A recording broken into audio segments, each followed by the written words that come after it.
sepertinya ada sesuatu nih pelanggaran HAM. Tanda petik ya Tengku ya, pelanggaran HAM. Katanya baru dibunuh. Nyoi pat kayak itu memayat. Tapi hana musa ureng. Katanya cok kahanjik cok. Bahinan sampai hembus nafas. Ada orang yang mau sakaratul maut. Pasca dianiaya ya, diletakkan di pinggir jalan. Kemudian ketika masyarakat mau mengambil, nggak boleh sampai selesai.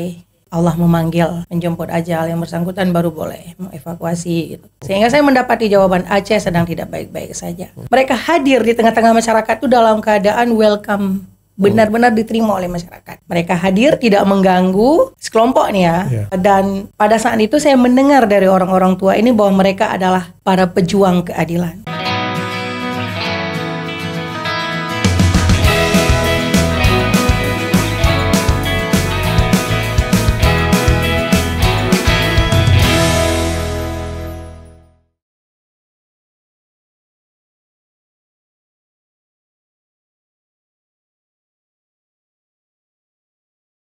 Assalamualaikum warahmatullahi wabarakatuh. Para pemirsa, bertemu kembali dengan saya Akmal Abzal dalam program Seramo Demokrasi. Hari ini kita masih fokus tentang dinamika Aceh dari masa ke masa. Di studio telah kita undang seorang aktivis perempuan 98 yang sudah berjibaku banyak pengalaman wawasan tentang masa Aceh di era konflik, reformasi, dan Aceh pasca damai. Beliau adalah Kak Nurmi Ali. Assalamualaikum Kak Nurmi. Waalaikumsalam Teguh Akmal, senior saya. Selamat datang di studio DAO Podcast. Ini adalah program menceritakan Aceh dari masa ke masa. Kak Nurmi sebagai aktivis sekaligus sebagai salah satu serikan di Aceh yang membekas menjadi legasi bagi generasi-generasi Z sekarang, bahwa ada masa suram Aceh sekaligus ada masa indah. Kira-kira Kak Nurmi, alhamdulillah masih diberi kesehatan Kak Nurmi ya. Alhamdulillah. Pengalaman apa Kak Nurmi sehingga Kak Nurmi langgeng menjadi aktivis 98, concern dengan pergerakan-pergerakan. Apa yang terjadi dengan Aceh masa lalu? Baik, terima kasih Tengku Akmal, selaku juga senior saya ini semua. Tapi sebelumnya izin saya sapa masyarakat kita dulu. Assalamualaikum warahmatullahi wabarakatuh, saudara-saudari saya, keluarga saya seantero Aceh. Ya, semoga semuanya kita dalam keadaan sehat, Allah beri perlindungan dan selalu dalam iman dan takwa.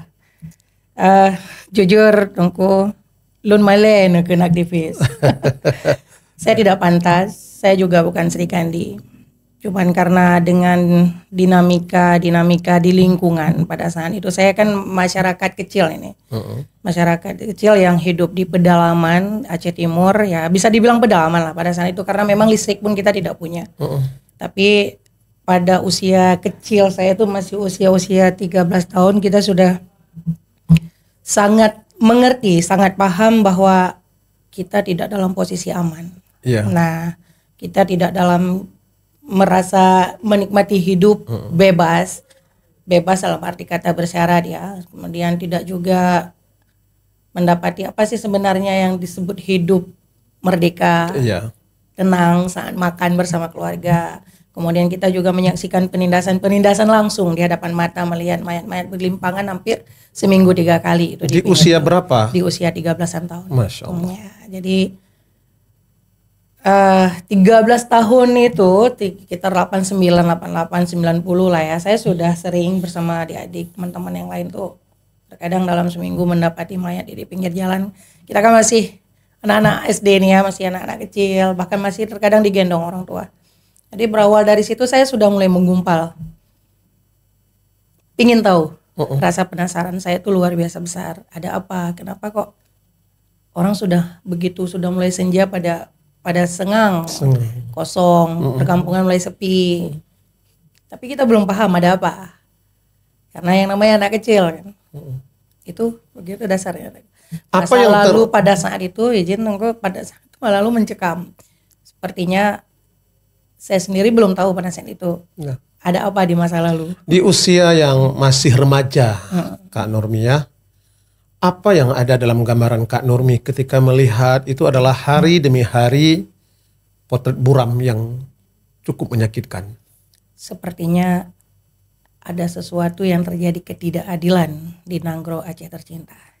Dan saya orangnya tipikal penasaran. Saya sering duduk sama bapak juga sering bercerita sama Umi, sama abang-abang. Bahwa bla bla bla bla tentang kondisi di lingkungan. Situ saya mulai menangkap sepertinya ada sesuatu nih pelanggaran HAM.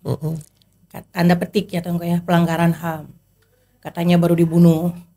Nyoi pat itu memayat, tapi hana musa urang. Katanya cok kahanjik cok.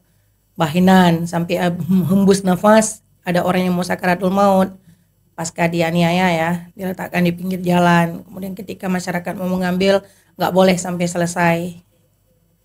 Allah memanggil, menjemput ajal, yang bersangkutan baru boleh mengevakuasi gitu. Saya akan bertanya-tanya terus sehingga rasa penasaran itu timbul dan saya mendapati satu kepastian bahwa Aceh sedang tidak baik-baik saja. Apakah semua orang dalam kondisi Aceh tidak baik-baik saja pada waktu itu, Kak Nurmi? Semua orang akan merasakan seperti yang Kak Nurmi tonton? Saya hakul yakin karena pada saat itu kita jaring telekomunikasi kan belum ada sama sekali. Tetapi hubungan antar masyarakat itu kan lagi radio Migo, saling bercerita. Bapak tadinya ketemu sama orang dari Aceh Utara, bahwa bercerita bahwa begini-begini kondisinya dan itu diceritakan kembali di rumah. Pasca Bapak di warung kopi, Bapak selaku salah satu tuha, entah 28 lah, yang dituakan di Gempong, pulang bercerita. Saya sebagai pendengar yang memasang kuping, saya akhirnya dilibatkan juga menjadi tim musyawarah di dalam rumah. Karena saya orangnya yang super kepo. Walaupun menjadi pendengar. Menjadi pendengar, tapi kadang saya timpalin. Sehingga saya mendapati jawaban Aceh sedang tidak baik-baik saja. Itu dasarnya. Dasar awalnya saya melihat Aceh sedang terjadi penindasan oleh wallahualam siapa. Ada tidak Kak Nurmi melihat upaya-upaya untuk melakukan perlawanan agar ketidakadilan itu bisa terganti dengan keadilan, rasa takut diganti dengan rasa aman? Ada nggak pada fase Kak Nurmi masih remaja itu melihat pergerakan-pergerakan apakah sipil atau para pihak? Ya. Di masa saya masih remaja saya hanya melihat segerombolan bapak-bapak ganteng ya dengan senjata tapi bajunya hampir sama nih. Gitu. Bajunya loreng juga tapi saya nggak tahu pada saat itu status mereka ini siapa-siapa. Yang jelas mereka hadir di tengah-tengah masyarakat itu dalam keadaan welcome, benar-benar diterima oleh masyarakat. Mereka hadir tidak mengganggu sekelompok nih ya. Dan pada saat itu saya mendengar dari orang-orang tua ini bahwa mereka adalah para pejuang keadilan, para pejuang anti kekerasan, para pejuang yang akan menyelamatkan marwah Aceh, yang menyelamatkan masyarakat Aceh jangan lagi ada terjadi penindasan, kemudian ya bahasa tanda petiknya pelanggaran HAM. Cuman saya kan nggak tahu nih siapa. Yang pasti mereka tidak mengganggu masyarakat. Kelompok ini, mereka datang siang bercerita banyak dengan masyarakat berinteraksi, terus mereka menghilang. Besoknya datang lagi. Jadi pada saat itu yang terpikir di saya bangga kan, wah. Tapi so home. Oh gitu. Nah seminggu setelah bergulir itu saya baru tahu, oh ternyata tokoh-tokoh pejuang. Gitu. Bisa tahu. Oke.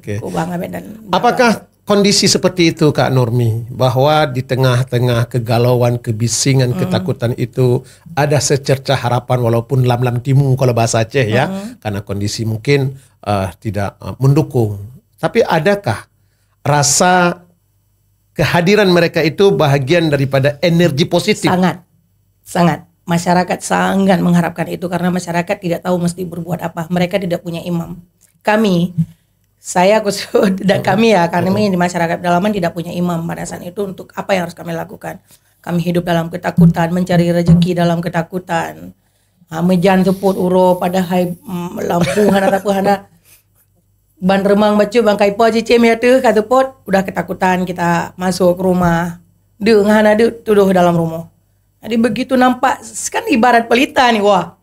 Berharap sangat dan masyarakat sangat menunggu itu. Kemudian ya beliau-beliau ini kan hilang lagi nih. Oke. Sementara kami-kami yang masih remaja kan belum tahu nih pergerakan apa, ada planning apa, ada program apa, nggak tahu. Oke. Gitu. Terakhir kan seperti yang kita angkat tema, tiada masa depan Aceh tanpa hari kemarin. Ya. Hari kemarin yang sudah Kak Nur paparkan adalah hari yang cukup kelam.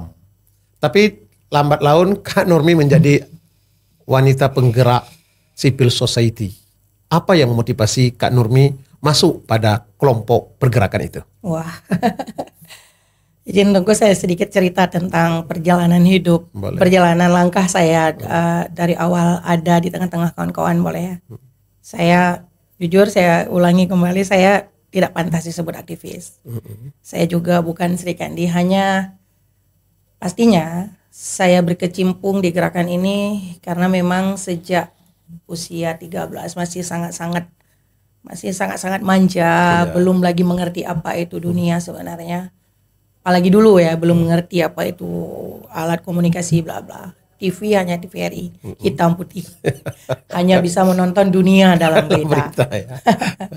Nah, tapi karena kita mengalami langsung tuh. Yang pertama, setiap kita mau beli bawang putih, bawang merah saja, kadang-kadang keluar kita sudah melihat ada manusia sudah tergeletak di pinggir jalan dengan berlimpah darah. Kadang-kadang saya lagi dibawa sama orang tua, dayung sepeda, tiba-tiba di warung orang di atas meja, warung orang itu sudah ada goni yang tadinya kita pikir mungkin bawa panah atau sayur-sayuran, ternyata kok bergerak. Begitu dibuka orang sedang sakaratul maut. Manusia. Itu tahun sekitar 89-90. Itu satu. Kadang-kadang diturunkan dari truk Kreo di pinggir jalan dan saya melihat itu. Cuman sayangnya saya tidak punya rekam jejak yang memang terdokumentasi gitu ya. Depan kita tuh diturunkan, dilempar di pinggir jalan. Ketika kita mau ngambil nggak boleh. Nggak boleh, suruh biarkan dulu. Kita hanya menonton dari jauh. Kan bergumpal nih, menggumpal di dalam dada, di dalam jiwa. Apa rasa melawan ya? Karena saya orang memang maunya mendobrak gitu kan. Gitu. Dan mirisnya tunggu, mohon izin sekali saya sampaikan lagi. Tahun 92 itu terjadi peristiwa sadis ini di keluarga saya. Keluarga Bu Nurmi? Iya. Saya di kelas 3 MSN dijemput oleh abang, diminta agar saya melanjutkan pendidikan tingkat LTA di Banda Aceh. Saya anak perempuan pertama dari 7 bersaudara dan kami hanya 2 perempuan memang. Anak perempuan pertama yang masih seharusnya dekat dengan orang tua, tapi karena kondisi konflik, nggak tahu saya alasan abang biar aja di kota. Saya sekolah di sini dengan berat orang tua mengizinkan, tapi 2 minggu posisi saya di sini, orang tua saya jam 1 malam dijemput paksa oleh orang tak dikenal. Bapak kandung saya tidak berani menyebutkan itu siapa yang menjemput karena memang kita nggak punya fakta real siapa mereka. Yang pasti 2-3 bulan kemudian baru dikembalikan dalam keadaan hidup, tapi sudah tidak satu pun punya gigi lagi kecuali di dalam gusi. Kuku tangan dan kaki semuanya biru. Badan juga penuh dengan lemam-lembam yang gak ada obat untuk sembuh. Ini tidak seberapa, Tengku. Ini tidak alasan seberapa. Apa? Ada penjemputan orang tua Kak Nurmi? Iya. Katanya sih Bapak terlibat dalam gerakan separatis. Jadi tim saudara-saudara kita yang memperjuangkan hak asasi katanya. Saya pada saat itu kan belum paham. Yang pasti Bapak adalah salah satu tokoh yang memfasilitasi dan menyediakan apapun keperluan. Bahkan dianggap tuh habitnya saudara-saudara kita yang sedang berjuang itu. Saya tidak tahu itu. Yang pasti Bapak dijemput paksa dan menanyakan di mana keberadaan Isha Daud beserta kendaraan beliau dan tim. Bapak tetap bersikukuh. Tidak memberitahu. Setelah sedikit ada pengenaian di rumah, intinya saya tidak berada di rumah pada saat itu karena sudah di Banda Aceh dan saya tidak mengetahui itu, tidak diberitahu oleh keluarga hingga sebulan menjelang Bapak dikembalikan. Disembunyikan oleh keluarga saya. Dari mana saya tahu? Ketika memang ada salah satu warga masyarakat bertamu ke rumah. Iya. Nah sebelumnya rame nih tamu-tamu ke rumah, tapi abang duluan memberitahu, mewanti-wanti jangan sampai Tahu Nurmi sama tahu. Nurmi. Yang ini lupa diingatkan. Dan saya setiap tamu yang datang saya tanyakan bagaimana keadaan Bapak Umi, Iya. karena saya nggak punya telepon pada saya belum punya telepon, dan komunikasi apapun belum ada, Waktu itu, hanya ya. sebentuk surat, kok nggak pernah dibalas. Iya. Gitu kan, kok nggak pernah dibalas sama Bapak. Ternyata Bapak sedang sekolah. Masya Allah. Terus apa ending dari proses itu, sampai berapa lama ayah bapaknya Kak Bapak Nurmi bertahan? dikembalikan. Nah, jadi Pak Tengku, satu maghrib saya di Banda Aceh lagi sholat. Kebetulan kami tinggal di Jalan Ayani Penayung waktu itu. Saya masih sekolah kelas 1 SLTA. Maghrib saya lagi sholat. Dipanggil, diteriakin sama kakak ipar saya. Saya tinggal di rumah abang, memang kan apa yang tertua. Dekmi, saya dong keluarga Dekmi. Dekmi Bapak, saya kan lagi pas mau salam. Dekmi Bapak, saya berpikir kakak ini lagi menghayal pas maghrib, atau apa ada gentayangan gitu kan, karena yang terfikir di saya begitu mendengar pertamanya tadi dari warga masyarakat yang menyampaikan, saya kan udah ibarat dunia udah kosong tuh pada saat dengar pertama. Pada saat disampaikan lagi, dijaditin lagi sama kakak, Dekmi Bapak, saya menganggap kakak ini pada linglung gitu, atau ada penampakan apa gitu kan, karena pada saat itu Tungku, kalau sudah diambil jangan berharap pulang. Oh gitu ya. Bahkan tidak bernyawa pun nggak akan dapat lagi fisiknya. Betul. Jadi yang saya pikir nggak ada lagi Bapak. Saya hanya mengirimkan doa terus doa, cuman saya berharap ada keajaiban. Namun pada sholat maghrib itu saya belum sempat berdoa, kakak udah menjerit. Iya. Tiba-tiba saya karena terus kakak menjerit, karena kan kami di lantai 2, kakak kebetulan turun ke lantai bawah, buka pintu, orang Bapak menjerit, suruh buka pintu gitu. Kalau harus teriakin ya, namanya toko. Nah gitu, sampai benar Bapak dalam keadaan datang, dalam keadaan hidup, jalan tersenyum tanpa gigi. Tapi masih bisa bergerak, berjalan ya? Batat.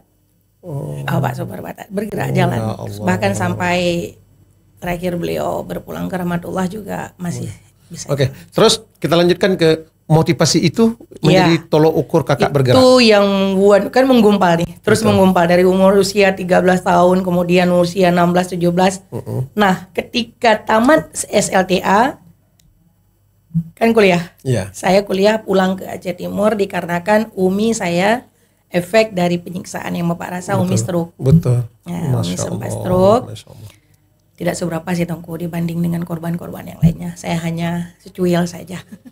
Cuman ini mudah-mudahan menjadi pengingat bagi generasi kita ke depan bahwa Aceh ini tidak baik-baik saja dari dulu. Gitu. Kemudian saat saya kuliah di tahun 97 97 itu saya masih sempat ikut LK1 HMI. Masih aktif di Senan. Nah, 98 kita mendapati informasi kan kabar nih bahwa sedang ada gerakan reformasi di Jakarta di pusat. Kemudian diingatkan kepada Aceh kenapa diam saja sementara Aceh itu kan lagi darurat militer. Nah, di saat itulah kawan-kawan mulai pegang mic, pegang mimbar. Ya udah, saya yang terdepan kesempatan. Saya tumpahkan, saya ruahkan itu semuanya. Saya satu-satunya memang pada saat itu perempuan yang betul-betul berteriak di atas mimbar, yang ada yang lain. Bagaimana Kak Nurmi lepaskan segenap yang terpendam itu? Saya rasanya mau setiap hari itu 24 jam tanpa berhenti untuk ini. Masya Allah. Saat itu, karena apa? Bukan hanya karena untuk pribadi saya, karena tadi terjadi di lingkungan, kemudian keluarga saya, tambah lagi saya menambah wawasan, tambah lagi saya mempelajari ternyata tidak hanya di Aceh Timur, kan basis DOM pada saat itu 3 daerah ya Pak ya. Pada saat itu Aceh Timur, Langsa dan Tamiang itu 1 kabupaten Aceh Timur, kemudian Aceh Utara, Lusmawe, Biren tuh 1, PD Jaya juga itu kan basis DOM semua. Nah, kan karena sudah kuliah kita sudah mulai baca berita waspada yang sering sekali masuk di waspada itu. Mulailah Tengku, kita dobrak bersama teman-teman reformasi dan sehingga pada tanggal 21 Mei kan berhasil lah jatuh Pak Presiden Soeharto pada saat itu. Namun Aceh belum berhenti. darurat masih berjalan. Karena darurat masih berjalan, kita tetap tuntut DOM kan, tuntut dicabutnya daerah operasi militer sehingga dicabut. Tapi juga tidak berhenti sampai di situ kan, kan tidak berhenti sampai di situ, sehingga akhirnya teman-teman menginisiasi yang difasilitasi oleh Karma pada saat itu, tokoh-tokoh aktivis pada saat itu, teman-teman laki-lakinya ya, terutama Pak Islamuddin, ada Taufik Abda, Abu Jarame, Tengku Tami, yang hari ini nama-nama mereka pada tenggelam. Banta Syariah, kemudian almarhum Ridwan M, almarhum Faisal Rida. Nah, itu teman-teman yang berada di belakang Karma kan. Dan Tengku Akmal salah satu, saya pada saat itu sepertinya entah ada di Karma, saya dari Taliban. Dari RTA ya, dari Taliban Aceh. Nah, kami kan di Aceh Timur bergeraknya nih. Kemudian kita diundang. Sering sebelum acara Kompas kita sering diundang nih oleh aktivis mahasiswa. Kak Nurmi, panggung demi panggung yang Kak Nurmi isi saat reformasi, pas pra reformasi hingga reformasi itu terjadi, adakah menghasilkan sesuatu? Saya merasa sebenarnya kalau dibilang adakah menghasilkan sesuatu untuk secara umum tidak. Tapi paling tidak ada hal-hal yang sebenarnya sudah tersampaikan. Setidaknya kondisi Aceh sudah berbeda hari ini. Apakah Aceh hari ini yang setelah Kak Nurmi mereview sejarah pra-reformasi dan reformasi sehingga sekarang pun kita sudah masuk pada era damai, apakah Aceh yang seperti ini yang Kak Nurmi bayangkan? Bukan. Aceh belum baik-baik saja, Tengku. Kalau boleh saya menangis, Aceh belum baik-baik saja. Terlalu banyak pertumpahan darah yang belum terbayarkan. Saya selain orang tua juga mertua kan. Menjelang saya menikah, orang tua saya Tengku Nasiruddin Daud. Tengku Nasiruddin juga Tugu Nasiruddin Daud itu menjelang pernikahan saya, memang beberapa bulan menjelang pernikahan kami, beliau juga ditemukan jenazahnya di Medan pada tanggal 25 Januari 2000 ya. Yang kemudian disusul dengan saudara Jafar Siddiq, kemudian juga Pak Safwan Idris, Tejuhan, dan sejumlah aktivis tokoh-tokoh lainnya. Apa yang Kak Nurmi harapkan kalau bukan seperti ini Aceh pasca damai? Di masa kepemimpinan sekarang kita nggak usah bercerita masa lalu lagi, Tunggu. Walaupun masa lalu itu sebenarnya memang nggak boleh kita lupakan, tapi sebagai jembatan. Kan terlalu besar energi Kak Nurmi dengan kawan-kawan terkuras untuk masa lalu. Tidak sehingga hasilnya itu menurut Kak Nurmi belum setimpal dengan apa yang diperjuangkan. Belum setimpal dengan apa yang kami perjuangkan, tapi belum setimpal apa yang sudah terkorbankan oleh mereka-mereka yang sudah berkorban. Kami hanya mungkin berkorban tenaga, pikiran, ide, kehilangan ya. Tapi mereka ada yang lebih dahsyat lagi kehilangan, ada yang lebih dahsyat lagi mereka merasakan pincang nyawa, bahkan jasad tidak tahu di mana posisi. Apakah Kak Nurmi perjuangan mahasiswa, perjuangan para aktivis dan serikandi Aceh ini sudah saatnya berhenti? Jangan pernah berhenti. Jangan pernah berhenti, bahkan untuk generasi. Jadi itu kenapa kita bercerita ke tema ya Pak ya. Bahwa masa lalu merupakan jembatan untuk masa depan. Seharusnya adik-adik generasi itu tidak diam. Tidak calling down. Mereka terus berbuat dengan cara mereka, dengan perkembangan zaman sekarang. Artinya kalau dulu dituntutnya tanpa kita tanpa berpikir jauh kan pada saat itu, tapi bisa menggerakkan massa 2 jutaan bahkan lebih ke Banda Aceh, dari seantero Aceh, dari segala penjuru aman, tidak ada yang rusak, tidak ada bangunan yang rusak, tidak ada yang terkorbankan berlebihan lah, tidak ada pengorbanan berarti, hanya capeknya saja yang ada. Saya dari pengungsian tuh Pak, membawa mereka kemari tuh. Di sana banyak kejadian tuh bakar rumah Aceh warga, iya bakar rumah warga berkumpul. Saya menjadi salah satu koordinator yang ditunjuk oleh tokoh pejuang Aceh dari mahasiswa waktu itu Pak Ruslan, mengawal rekan-rekan para pengungsi ya. Kemudian juga korban salah tembak, padahal meledak motogero, kenang timbak masyarakat, mengungsi lagi. Tapi mereka itu salah satu di antara pengunjung kota Banda Aceh untuk memeriahkan SUMPR Aceh pada saat itu, sidang umum. Kak Nurmi menjadi aktivis di tengah-tengah desiran peluru mematikan masih terjadi. Kenapa Kak Nurmi tidak merasa takut dalam posisi Saya bahwa masih sudah gadis. ada Bapak Kak Nurmi, mertua Kak Nurmi telah menjadi fakta yang menunjukkan bahwa peluru tanpa kompromi. Darah Aceh loh, Dengku. Darah Aceh itu darah mendidih, pandang disentuh. Artinya membaranya darah Aceh, kalau sudah katakan A maka A. Takut itu nomor sekian. Bagaimana dengan generasi sekarang? Kan banyak Miris. fasilitas yang bisa mereka mengedukasi dan mengadvokasi ketidakadilan. Tapi media sosial yang ada lebih acap digunakan untuk temena dan pornografi. Iya. Apa tanggapan Kak Nurmi terhadap generasi Miris. Z sekarang? Miris sekali Dongko. Makanya saya pikir kita salahkan total, mereka juga tidak. Kita juga ikut berperan bersalah.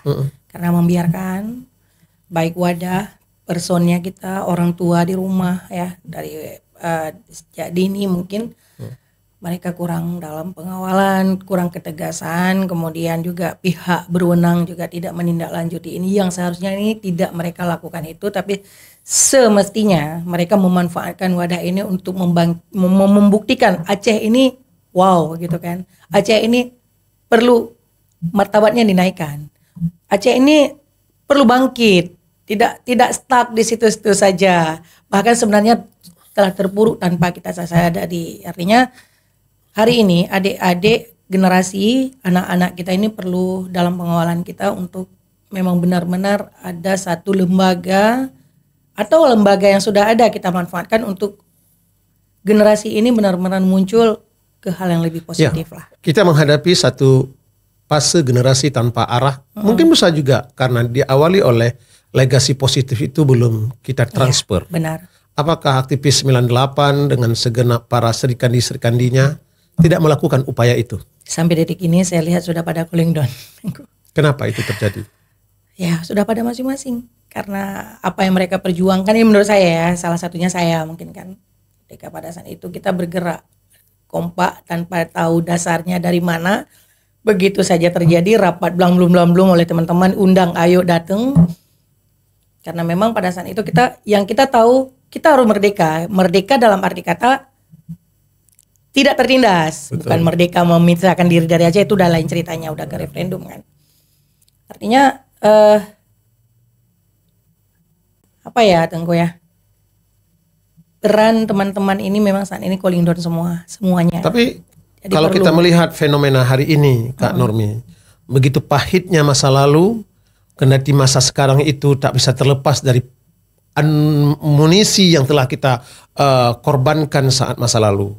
Apakah kita ikhlaskan bahwa masa lalu itu dilupakan oleh generasi-generasi sekarang? Jangan. Makanya saya sangat berterima kasih dan mengapresiasi sekali terhadap DAO podcast ini. Mudah-mudahan ini memang terus membahana, mengudara dan tidak sum-sum memano.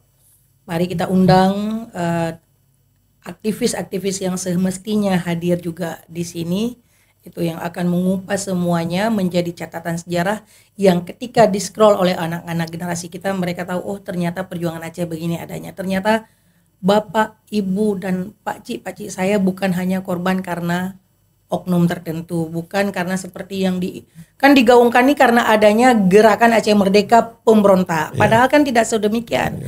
Padahal kan tidak seperti itu kisah yang sebenarnya. Ada ketidakadilan yang ada mengawal. ketidakadilan. Kenapa ada agam ya? Karena tidak adil tadi. Coba kalau Aceh ini baik-baik, saya tidak akan muncul tokoh-tokoh Baik itu. Kak Nurmi, waktu yang membatasi kita sebelum kita menutup pertemuan ini, silakan Kak Nurmi mengeluarkan statement closing, himbauan dan harapan Kak Nurmi kepada generasi Z sekarang sebagai harapan Aceh masa depan. Baik, saya hanya bisa adik-adik, anak-anak kami, generasi muda, ya Gen Z ya kalau yang sekarang ya. Mohon kiranya tidak mengabaikan sejarah. Karena dari sejarah itu merupakan senjata, merupakan jembatan, merupakan amunisi untuk kita melangkah, mau maju atau maju lebih bagus atau maju yang menghancurkan. Nah, belajar dari pengalaman bahwa pergerakan kami dulunya bisa sekompak itu karena kami memang menyatu. Tidak masing-masing mengedepankan ego. Ya, jangan lalai dengan perkembangan yang tidak penting, utamakan harkat, martabat, jaga, lindungi harga diri marwah, khususnya untuk Nanggro Aceh tercinta. Aceh kami titip pada generasi kami. Baik, terima kasih Kak Nurmi atas kesediaannya ke studio DAO Podcast. Mudah-mudahan para pendengar, tiada masa depan Aceh tanpa hari kemarin. Tapi tak perlu kita hanyut dengan suramnya masa lalu. Segera bergegas, menyiapkan diri, menyambut masa depan Aceh dengan segenap sumber daya manusia dan kekompakan. Keadilan akan terwujud kalau kita semua orang Aceh bersatu dalam kebersamaan. Saya Akmal Abzal mengucapkan terima kasih. Sampai jumpa di episode berikutnya. Assalamualaikum warahmatullahi wabarakatuh. Assalamualaikum warahmatullahi wabarakatuh. Terima kasih Kak Nurmi.